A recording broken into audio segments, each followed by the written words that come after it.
Welcome to the world of welding. Here are some basic tools and safety gear that you will need to get started. First, you'll need a wire brush to clean the metal before and after you weld. And remember to always wear eye protection when using a wire brush. A paint marker makes a good visual of where to make the cut. Magnetic holders are a definite good thing to have. They hold your workpiece in position. C-clamps will also come in handy. A locking C-clamp is especially convenient because of its squeeze lock and easy release trigger.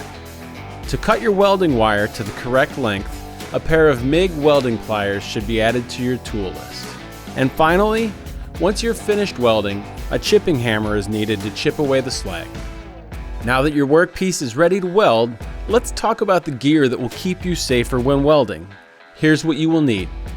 A welding jacket or shirt helps to protect your arms and upper body from sparks and hot slag.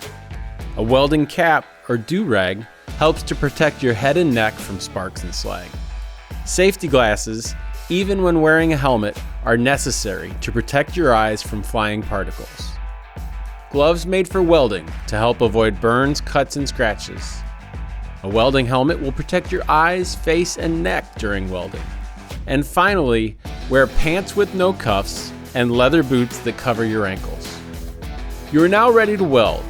For more tips to help you with your welding, view our series of instructional videos. And make sure to check out the complete line of Lincoln Electric welders, consumables, and accessories online and in store at the Home Depot.